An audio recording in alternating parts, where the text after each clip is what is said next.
Olá, muito boa tarde. Começa agora mais um programa Mercado Futuro. É o início da temporada, da 16ª temporada, como eu brinco. Portanto, eu já estou durando muito mais do que aquela série da TV chamada de ER, que é o Pronto Socorro, né? Bom, feliz 2018 para vocês todos. Hoje é dia 15 de janeiro de 2018. Este ano será um ano de muita expectativa, provavelmente de alguma volatilidade na economia, e eu vou citar durante várias vezes o que eu vou dizer agora, que é o seguinte: mês que vem temos um julgamento importante do ex-presidente da República, na segunda instância. Depois, menos de um mês, teremos o Carnaval, que é uma festa tipicamente brasileira, a maior festa do mundo.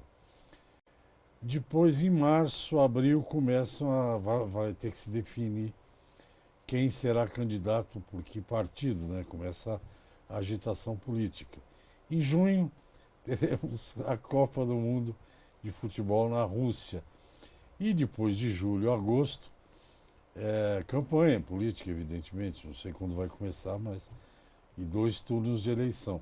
Portanto, o ano promete não ser monótono. Nós teremos muitas coisas para nos divertirmos aqui no programa Mercado Futuro. Coisas sérias e coisas divertidas.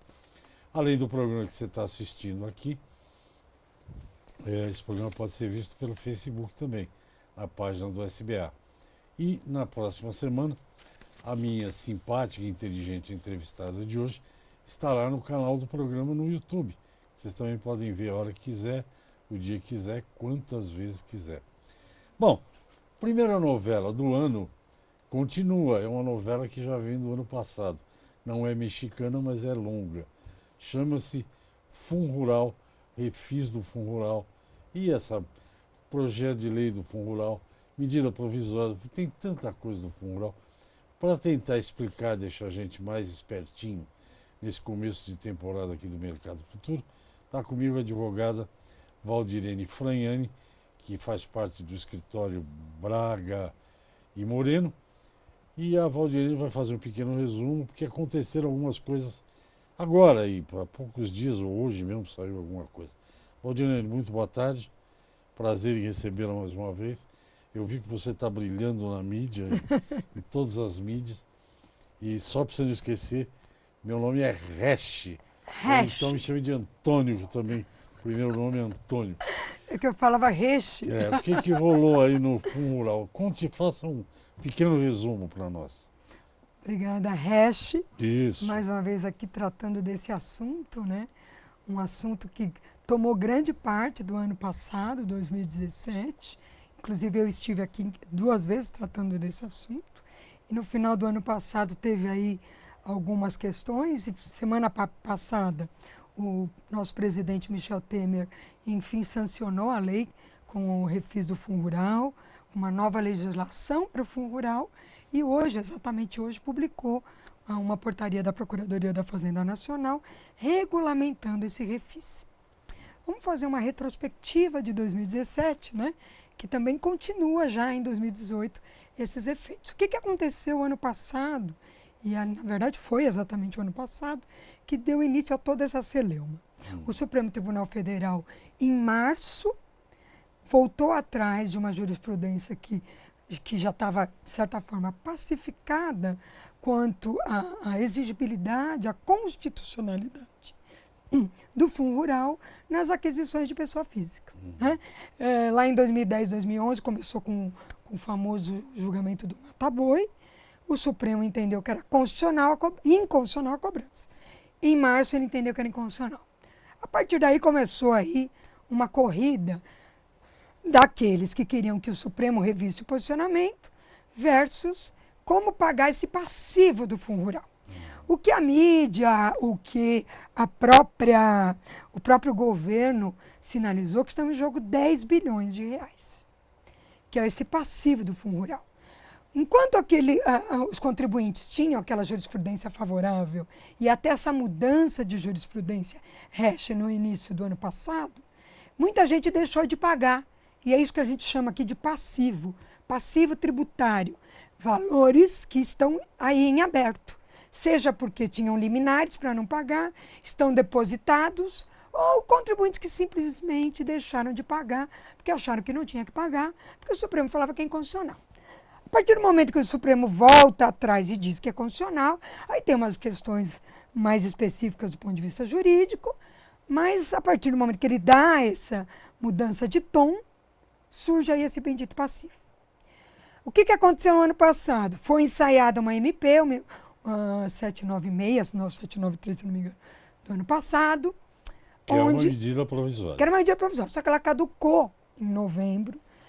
Ela tinha aí umas regras iniciais, mas a bancada ruralista queria mais e, no fim das contas, não deu tempo de votar no tempo regulamentar. Pegaram o que era aí de mais substancial nessas emendas, nessa tramitação das emendas, e transformaram num PL que começou a tramitar toque de caixa rapidamente. Você fala, eu traduzo. PL, projeto de lei. Exatamente. Então, quer dizer, medida provisória. O que é uma medida provisória? Ela tem força de lei. O nosso presidente pode, da noite para o dia, soltar uma medida provisória, ela vale como lei.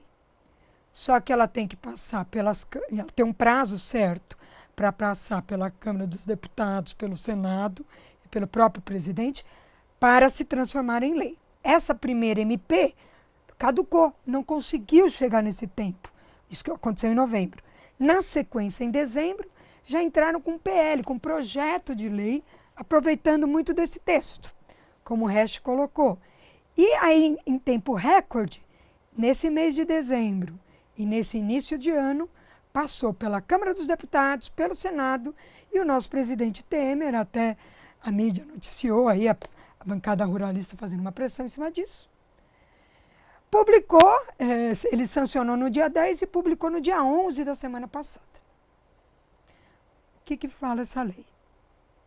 Essa lei traz... É lei. É lei. Agora é lei. Né? Não tem dúvida se ela vai mudar ou não. É lei, já está no mundo jurídico e algumas coisas já retroagem a 1º de janeiro. O que trata essa lei? A Lei 13.616, que até tem um dispositivo polêmico aí, que eu posso tratar mais adiante. Mas o que interessa ao Fundo Rural? 2 aspectos. O primeiro, o refis.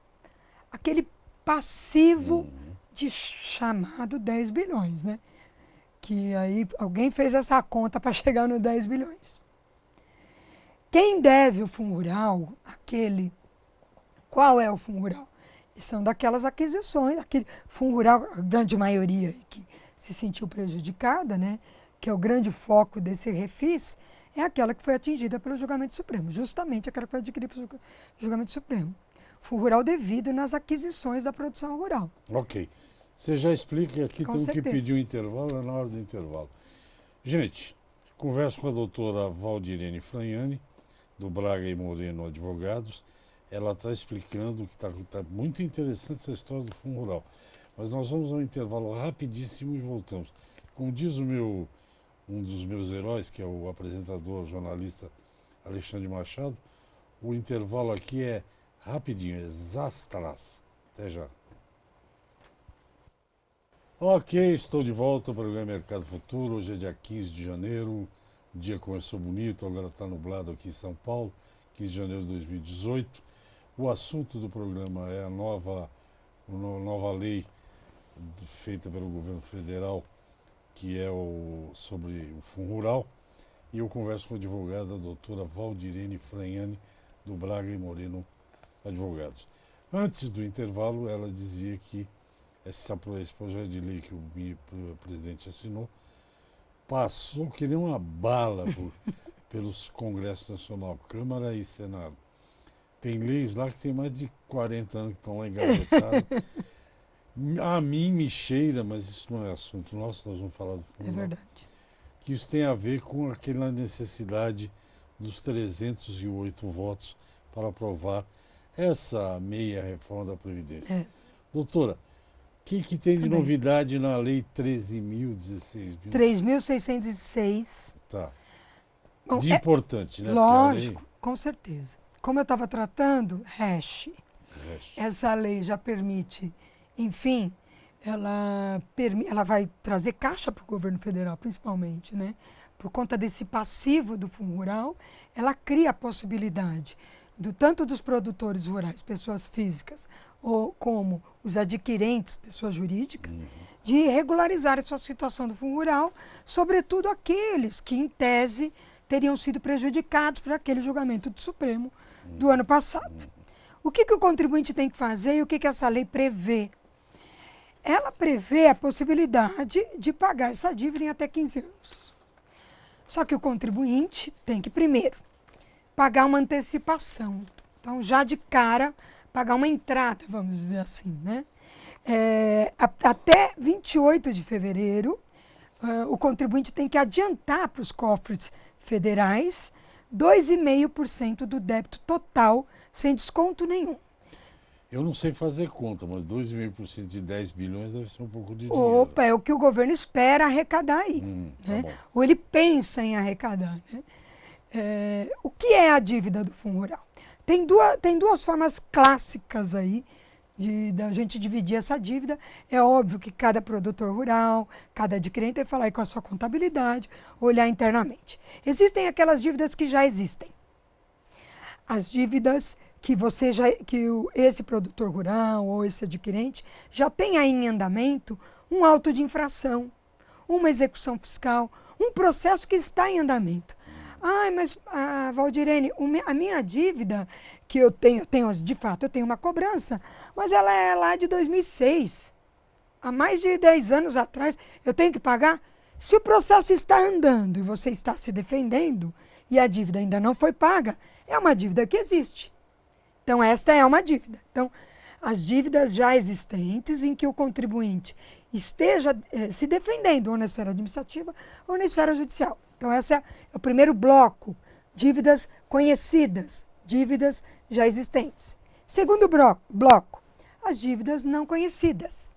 E aí sim, eu volto os últimos 5 anos. Houve aí um comentário, não, a lei tem que explicar que ela só alcança os últimos 5 anos. Do jeito que ela está hoje, ela alcança todas as dívidas em aberto e as dívidas que eu sei que tenho. Por que eu digo mas aí eu tenho que pagar as dívidas que ainda não me cobraram? Seria interessante, né? Porque aí, espontaneamente, você confessaria a dívida e, em tese, aproveitaria esses descontos. Não é? Até é interessante do ponto de vista de não ter dívidas. Essa mesma lei, quando eu estava dizendo ali no nosso intervalo da emenda Jabuti, essa lei, apesar de tratar de fundo rural, ela tem lá um dispositivo que foi entrado ali na surdina, que não tem a ver com fundo rural, mas afeta todo mundo que deve para a Procuradoria da Fazenda Nacional. Essa mesma lei permite que a Procuradoria da Fazenda Nacional, toda vez que tem um débito inscrito em dívida, antes mesmo da execução fiscal, intimar o contribuinte, se em 5 dias o contribuinte não pagar, ela pode já notificar os cartórios de registro, então, de bens imóveis. Então, se você tem um carro, você tem um caminhão, você tem um imóvel registrado, uma cota em participação societária, a Fazenda já tem poder para penhorar teus bens antes mesmo da execução. A mesma lei, hein? Então, quer dizer, se você hoje não é devedor do Fundo Rural, mas amanhã, mês que vem, daqui a 6 meses, tem um débito que vai ser inscrito na dívida, você pode aí ter seus bens aí penhorados e nem aproveitar essa oportunidade de pagar. Uma vez que você definiu essa dívida, aí você calcula esses 2,5 e o saldo você pode pagar em 176 vezes. Esse saldo, o governo federal deu aí 100% de desconto nos juros. A redação original da MP, ou mesmo na tramitação, queria 100% também na multa e nos encargos, mas não passou. O projeto da MP era 25%. Tá? Então você já tem aí um desconto, que é interessante, porque você paga com esse desconto de juros e a perder de vista. O cálculo das parcelas tem que observar duas coisas. É lógico que você pode pagar esses 2% à vista, né, 2,5% à vista, em duas vezes, né? Então, primeiro, você paga essa entrada sobre o valor de 2,5%, pode ser até em duas vezes, sem desconto nenhum. O saldo joga esse desconto de juros e paga em até 15 anos. Se você tiver dinheiro, paga à vista, né? Já liquida. Ou então você arrasta até o máximo de parcelas. Durante esse parcelamento, você não pode dever fundo rural, não pode dever para o FGTS. Então não adianta eu dizer, olha, eu vou ter a perder de vista, mas se você tiver dívida nesses dois, você tem automaticamente cancelado esse parcelamento. Como eu calculo as parcelas? Ela tem que ser no valor mínimo de R$ 100 para pessoa física, no valor mínimo de R$ 1.000 para pessoa jurídica. E você pode calcular sobre a receita bruta média, ou da comercialização ou da produção, né? Se depender se você é o adquirente ou você é a pessoa física, produtora, a média do ano passado. Então, estou em 2018. A minha primeira parcela, eu vou olhar qual foi o valor da minha produção rural ano passado. Divido por 12 e aplico, no caso do produtor rural, 0,8 sobre isso. Então, eu tenho o valor da minha parcela. Esse valor da parcela não pode ser menos que R$ 100. Mas esse é o valor da minha parcela. Se eu sou o adquirente, 0,3 do valor total da comercialização nessa média. Então, quer dizer, tem uma métrica aí. Você tem que fazer conta para obedecer o prazo e obedecer a parcela mínima. Tá bom, você parou na hora certa. Um comercial. Perfeito. Aí depois vem o que vem. Vou falar o futuro. Futuro da. Como é que é o futuro do fundo rural? Nem a Valdirene somos assim o pai e a mãe de Iná, mas no Falecida. no próximo bloco nós vamos falar do futuro. Ela vai falar do futuro. Com certeza. Vamos ao intervalo, os astros, eu estou de volta. Tchau. Programa Mercado Futuro, até a 16ª temporada. O assunto, Fundo Rural, e vamos ver como é que vai ficar aí com um projeto de lei desse atual governo federal. Quem vai explicar o que vai acontecer daqui para frente é a doutora Valdirene Franhani, do Braga e Moreno Associados. Valdirene, o que vem agora? Caiu, mas o Fundo Rural foi mudado, era 2,3, caiu para 1,2, mas só para pessoa física, é isso? Exatamente. Jurídica é a mesma coisa. É a mesma coisa, continua. Até isso estava ali no texto inicial, mas foi vetado. Havia algumas outras questões também para favorecer as operações com pessoas jurídicas, mas o governo vetou, até para não prejudicar o cofre público. Nos vetos, nas razões de veto, o ministro Temer deixou isso bem claro, né? Como fica o Fundo Rural no futuro, ao menos nesse momento, né? Nesse momento da nossa novela. De acordo com essa lei, que retroage, inclusive em relação às operações, desde 1º de janeiro, a despeito da lei ter sido publicada no dia 15, né? Porque também os recolhimentos de janeiro já podem estar sendo feitos, mas o pagamento ainda não aconteceu. O governo federal, nessa lei, reduziu a alíquota do Fundo Rural nas aquisições de pessoa física. Então, caiu para 1,2% no valor das operações. É uma forma de minimizar, né? Porque muitas dessas aquisições estavam aí contando com as liminares, não estavam pagando nada, ou estavam com liminar, ou estavam depositando. Havia até uma discussão no ano passado se tinha base de cálculo, se não tinha.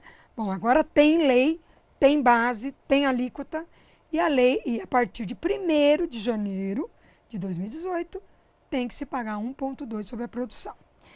O que a lei criou também é uma possibilidade que só vai poder valer a partir do ano que vem, a partir de janeiro de 2019, é que esses produtores rurais podem alternativamente, né, até porque nem sempre pode ser favorável esse 1,2%, mesmo sendo pessoa física, sobre a produção rural, pode ficar caro, pode encarecer, né, de ele optar por pagar como os demais empregadores pagam para a Previdência Social, que é a parcela do empregador, que é 20% sobre a folha de salários. Então, a partir do ano que vem, o produtor rural pessoa física pode optar, isso ele teria que fazer no início do ano, ao invés de pagar esse 1,2, pagar sobre a folha de salários. Mas isso só a partir de 2019. O que já está valendo? A partir de 1º de janeiro, essa alíquota menor. O que ainda não resolveu e por isso que a gente fala é futuro, né? Quando o Supremo Tribunal Federal julgou o Resch, o ano passado, em março, e isso a gente falou aqui, se a gente voltar aí, vocês voltarem aí no nosso YouTube. Tá no YouTube, tá lá. Eu aconselho vocês a ver, porque a gente fez essa novelinha aqui 2 vezes. O Supremo, eu comentei o risco da modulação. E, de fato, se concretizou. Quando publicou o acórdão, isso foi em outubro, entre outubro e novembro, basicamente todas as associações envolvidas, amicus curiae, né, que são as associações que estão trabalhando nesse processo, inclusive até recentemente foi julgado um parecer do professor Humberto Ávila, que é nosso professor da USP, um professor bastante respeitado na área tributária, também na mesma linha, concluindo, assim como a gente já tinha colocado aqui, no sentido da modulação de efeitos. O que é a modulação de efeitos? Que é um paralelo a esse refis, viu? A modulação de efeitos é uma possibilidade que o nosso processo civil permite de que, toda vez que se quebra a segurança jurídica de uma decisão do Supremo Tribunal Federal, a decisão do Supremo só valer para eventos futuros à decisão.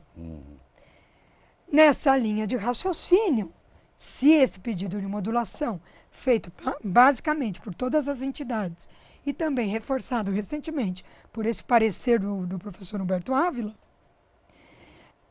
o Supremo tem na mão a possibilidade de dizer que aquela decisão do Supremo só vale a partir do julgamento. O que, em tese, poderia ser a partir de março do ano passado ou a partir do dia que ele julgar esses embargos. Quando ele começou a julgar esses embargos? Já começou, foi rápido. Em tese, né? O relator, ministro Alexandre de Moraes, aliás, o Alexandre já tinha votado contra. Vamos lembrar que foi 6-5 o julgamento. Tá? O relator já havia julgado contra, ele falou contra a modulação, mas o ministro Fachin pediu vista. Então, o Supremo Tribunal Federal pode ainda julgar a modulação. O que é importante, você contribuinte que vai aderir ao refis do Fundo Rural, e depois o Supremo voltar atrás, de acordo com o que está na lei, a gente pode até discutir se isso é constitucional ou não. Ele não pode aproveitar isso. Ou seja, ou você não faz nada, espera o Supremo dizer, conta, né, com a sorte, aí entra a mãe de Ná. Conta aí com a sorte de o Supremo perdoar o passado, porque o Supremo pode dizer que a decisão dele não vale para o passado, que é a modulação. Ou você esquece essa decisão do Supremo, não discute isso, e vai lá e paga com esses benefícios. Se o Supremo julgar até dia 28 de fevereiro, é um favor que ele faz à sociedade. Porque daí você tem aí como sopesar o que colocar e o que não colocar. Entendi. Perfeito? Muito bem explicado. Ou seja, traduzindo, né, ela explicou muito bem, não preciso falar nada. Você pode aceitar essa lei aí já, fala, vou pagar em do jeito 15 anos. Suaves prestações, com essa entrada que é pesada, né? Que é pesada. 2,5, a depender do valor. Né? Se aí se o Supremo voltar atrás, ou modular, você vai ter que pagar isso, não tem como voltar atrás. A lei ela coloca isso muito claro. Então, ou que então você abre mão dessa discussão. Então, é a condição. Ou então, você que é fazendeiro, pecuarista, que tem moita na sua fazenda, fica atrás da moita e conta com a sorte do Supremo, é isso? Exato. Lembrando que quaisquer inscrições em dívida agora podem ser objeto de penhora automática. Então, de todo modo... Esse negócio de penhorar aí que eu achei esquisito. Absurdo. Não tem nada a ver com o Fundo Rural? Não, mas afeta todo mundo que deve, né? Para o governo federal. Exatamente. Então, e o Fundo Rural do governo federal. Se você tem uma dívida administrativa com o Fundo Rural, ou uma execução tramitando, na verdade, que a própria lei do Fundo Rural trouxe isso, essa emenda jabuti que a gente chama, porque ela entrou no meio do assunto. Sabe? É isso que é a emenda jabuti. Você aproveita uma lei para botar na surdina ali. Enquanto nessa tramitação, estava lá o texto do Fundo Rural, incluíram um dispositivo Entendi. que também permite. No bojo da questão, o que a gente percebe? Um governo federal afoito para receber e afoito para pressionar quaisquer dívidas com o governo federal. Aí entra fundo rural, entra quaisquer outras dívidas que até os nossos ouvintes aí tenham com o governo federal. Porque se não paga, eu já posso ir lá no cartório de registro e fazer uma penhora. Aí você tem que sair correndo para se defender com o advogado. Antes você tinha que esperar o oficial de justiça vir fazer a citação. Não muda isso, né? Na verdade, antecipa isso. Tem até muita gente, eu sou desse partido, que acho que é até inconstitucional esse ponto da lei. Então vamos Mas pro é outro Supremo. capítulo, tá? É outro capítulo no próximo dia, porque hoje já acabou o nosso tempo. Exatamente. Conversei com a doutora Valdirene Franhani, Braga e Moreno Advogados. Obrigada, querido. Obrigada. Belíssimo programa, acho que Obrigada. foi muito claro para todo mundo. Começando o ano já, hein? Bem, já começa acelerando. Gente, muito obrigado a você. Até amanhã, né? Só começou agora. Tchauzinho.